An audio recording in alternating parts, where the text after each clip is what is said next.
Olá, mulheres queridas, vamos dar continuidade à leitura desse livro maravilhoso? Quero te dar uma boa notícia. Essa semana nós terminaremos de ler esse livro maravilhoso e você vai ler comigo exatamente 331 páginas, ou seja, o ano só está começando, mês de março está iniciando e você já foi desafiada a ler um livro e você conseguiu. Parabéns! Então vamos lá? Meu comportamento pode estar errado, mas não é a minha culpa. Esse é o tema de hoje. A relutância de alguém em assumir responsabilidade pelas próprias ações, colocando a culpa de tudo o que está acontecendo de errado ou saindo de errado em outra pessoa, é um motivo muito sério para uma vida de deserto. Vemos o problema se manifestando desde o início dos tempos, quando confrontados pelo pecado no Jardim do Éden, Adão e Eva culparam um ao outro, a Deus, ao diabo, portanto, se eximindo da responsabilidade pessoal pelas ações deles. Gênesis 3, versículo 12 e 13 vai dizer: Então disse o homem, a mulher que me deste por esposa, ela me deu do fruto e eu comi. Respondeu a mulher, a serpente me enganou, me iludiu, levou a melhor, me ludibriou e eu comi. Ora, Sarai, mulher de Abrão, não lhe dava filhos. Tendo, porém, uma serva egípcia por nome Agar, disse Sarai a Abrão, eis que o Senhor tem me impedido de dar à luz filhos. Toma, pois, a minha serva, e assim me edificarei com filhos por meio dela. E Abrão uniu ao conselho de Sarai. Então Sarai, mulher de Abrão, tomou Agar egípcia, sua serva, deu-lhe por mulher a Abraão, seu filho, depois de ter ele habitado com ela por 10 anos na terra de Canaã. Ele a possuiu e ela concebeu. Vendo ela que havia concebido, foi a sua senhora por ela desprezada. Disse Sarai a Abraão, seja sobre ti a tua afronta que me fazes a mim, eu te dei a minha serva para possuíres, ela porém vendo que concebeu, despreza-me, julga o Senhor entre mim e ti. Respondeu Abrão a Sarai, a tua serva está nas tuas mãos, procede segundo o melhor te parecer. Sarai humilhou-a e ela fugiu da sua presença. A mesma cena representada por Adão e Eva é vista aqui na disputa entre Abrão e Sara. Eles estavam cansados de esperar Deus cumprir a sua promessa de uma criança nascida deles, então eles apelaram para a carne e fizeram do seu jeito. Quando as coisas saíram erradas e começaram a causar problemas, eles começaram a culpar um ao outro. No passado, observei esse mesmo tipo de cena inúmeras vezes no meu próprio lar, entre Dave e eu.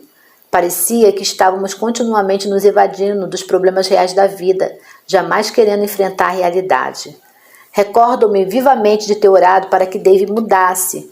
Eu estava lendo a Bíblia e via mais e mais os defeitos dele, como ele precisava ser diferente. Enquanto eu orava, o Senhor falou comigo, Joyce, Dave não é o problema, você é o problema. Fiquei desolada, chorei por 3 dias, porque Deus estava me mostrando como era viver na mesma casa comigo. Ele me mostrou como eu tentava controlar tudo o que acontecia, como resmungava, me queixava e por aí afora. Foi uma bofetada chocante no meu orgulho, mas foi também o início da minha recuperação com o Senhor. Como a maioria das pessoas, eu colocava a culpa de tudo em alguém, em alguma coisa, em alguma circunstância que estava além do meu controle. Pensava que estava agindo mal porque havia sido abusada, mas Deus me disse, o abuso pode ser a razão de você agir dessa forma, mas não use o abuso como desculpa para permanecer assim. Satanás trabalha com afinco em nossa mente, construindo fortalezas que nos impedem de enfrentar a verdade. A verdade nos libertará e ele sabe muito bem disso. Não creio que exista algo penoso emocionalmente do que enfrentar a verdade sobre nós mesmos e o nosso comportamento. Como é penoso! A maioria das pessoas foge disso. É razoavelmente fácil enfrentar a verdade sobre alguma outra pessoa, mas quando precisamos nos enfrentar, achamos muito mais difícil. Números 21, 5 vai dizer, E o povo falou contra Deus e contra Moisés. Por que nos fizeste subir do Egito para que morramos no deserto, onde não há pão nem água? A nossa alma tem fastio desse pão vil. Como você deve se lembrar, o povo de Israel queixava-se de todos os seus problemas e eles culpavam a Deus e a Moisés. Eles se eximiram com sucesso de qualquer responsabilidade pessoal por estarem no deserto por um tempo tão longo. Deus me mostrou que esta foi uma das principais mentalidades de deserto que os manteve lá por 40 anos. Foi também uma das principais razões porque gastei tanto tempo caminhando em volta das mesmas montanhas em minha vida. Minha lista de desculpas porque estava agindo mal era infindável. Infindável mesmo, eu sempre pensava. Se não tivesse sido abusada quando criança, eu não seria mal-humorada. Se meus filhos me ajudassem mais, eu agiria melhor. Se Dave não jogasse golfe aos sábados, eu não seria tão solitária. Ah, se Dave me comprasse mais presente, eu não seria tão negativa. Ah, se eu não tivesse de trabalhar, não estaria tão cansada e irritável. Então deixei o emprego e... Ah, se pudesse sair mais de casa, eu não ficaria tão aborrecida. Ah, se apenas tivesse mais dinheiro. Ah, se nós tivéssemos nossa casa própria, então compramos uma. E continuei. Ah, se pelo menos não tivéssemos tantas contas. Ah, se tivéssemos vizinhos melhores ou amigos diferentes. Se. Mas, disse o Senhor a Moisés: envia homens que espiem a terra de Canaã, que eu hei de dar aos filhos de Israel. De cada tribo de seus pais enviarei um homem, sendo cada qual príncipe entre eles. Enviou Moisés no deserto de Parã, segundo o mandado do Senhor. Todos aqueles homens eram cabeça dos filhos de Israel. Ao cabo de 40 dias voltaram a espiar a terra. Caminharam e vieram Moisés e Arão e toda a congregação dos filhos de Israel no deserto de Parã a Cádiz, e deram-lhe conta a eles e a toda a congregação, e mostraram-lhes o fruto da terra. Relataram a Moisés e disseram: fomos à terra que nos enviaste, verdadeiramente mana leite e mel, este é o fruto dela. O povo, porém, que habita nessa terra é poderoso, as cidades são muito grandes e fortificadas. Também vimos ali os filhos de Anak, que eram de grande estatura e coragem. Números 13, do 1 ao 3 e do 25 ao 28. Aí eu pensei, mas são duas palavras mais enganosas que Satanás planta em nossa mente. Os 12 espias que foram enviados à terra prometida como patrulha de reconhecimento voltaram com um cacho de uva tão grande que tinha de ser carregado em uma estaca por 2 homens, mas o relatório que deram a Moisés e ao povo foi totalmente negativo. Você acredita que foi o mais que os derrubou? Eles deveriam ter mantido os olhos em Deus e não no problema em potencial. Uma das razões de nossos problemas nos derrotar é porque pensamos que eles são maiores do que Deus. Essa pode ser também a razão porque temos tanta dificuldade em enfrentar a verdade. Não estamos certos de que Deus pode nos mudar, então nos escondemos de nós mesmos, em vez de encararmos como realmente somos. Agora não é tão difícil encarar a verdade sobre mim mesma quando Deus está tratando de mim, porque sei que Ele pode me mudar.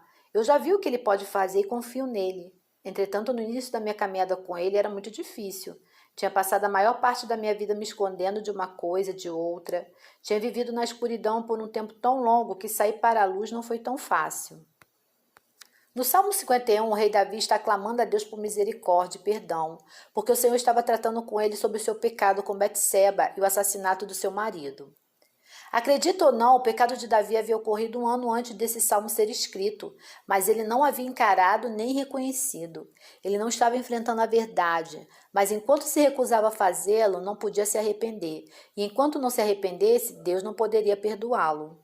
O verso 6 de Salmo 51, dessa passagem, é um versículo poderoso. Ele diz que Deus deseja a verdade no íntimo. Significa que se desejarmos receber as bênçãos de Deus, deveremos ser honestos com Ele sobre nós e sobre os nossos pecados. Você sabia que a confissão precede o perdão? Está lá em 1 João 1, versículo 8 e 10.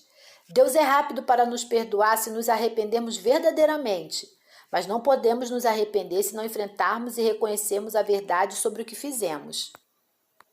Admitir que fizemos alguma coisa errada, mas então dar uma desculpa para o erro não é maneira de Deus enfrentar a verdade. Naturalmente queremos nos justificar, mas a nossa justificação encontra-se somente em Jesus Cristo. Eu e você somos justificados diante de Deus depois de pecarmos apenas pelo sangue de Jesus, não por nossas desculpas. Lembro-me de quando uma vizinha me telefonou um dia e me pediu para levá-la ao banco naquele momento, antes de que fechasse. Sabe, o carro dela não estava ligando. Eu estava ocupada fazendo minhas coisas, eu não queria parar. Então eu fui rude e impaciente com ela. Assim que desliguei o telefone, senti que tinha agido muito mal e que precisava ligar-lhe novamente e pedir-lhe desculpas e levá-la ao banco. Minha mente estava cheia de desculpas que lhe daria por ter reagido tão mal. Eu não estava me sentindo mal, estava ocupada. Eu mesmo estava tendo um dia difícil naquele dia. Mas lá no meu espírito podia sentir o Espírito Santo me dizer para não dar nenhuma desculpa. Apenas telefone e diga a ela que você estava errada. Ponto final. Não se justifique. Não diga nada além de eu estava errada e não há desculpa para a forma como eu me comportei. Você vai dizer, por favor, perdoe-me e deixa eu levá-lo ao banco. Posso te dizer que foi difícil fazer isso. Minha carne estava sendo cortada. Podia sentir esta coisinha correndo em volta da minha alma desesperadamente, tentando encontrar um lugar para se esconder. Mas não há como se esconder da verdade, porque a verdade é luz. A verdade é uma das mais poderosas armas contra o reino das trevas.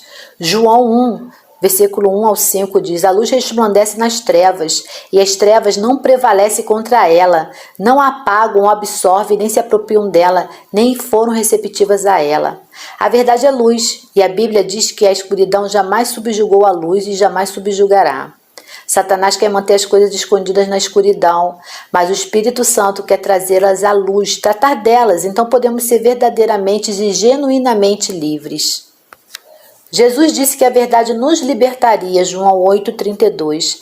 Essa verdade é revelada pelo Espírito Santo. João 16, versículo 12 e 13 vai dizer, tenho ainda algo a vos dizer, e não vos podeis suportar. Quando vier, porém, o Espírito da verdade, ele vos guiará a toda a verdade. Jesus poderia ter mostrado toda a verdade aos seus discípulos, mas ele sabia que eles não estavam prontos para isso. Ele lhes disse que eles teriam de esperar até o Espírito Santo descer do céu para ficar com eles e morar neles.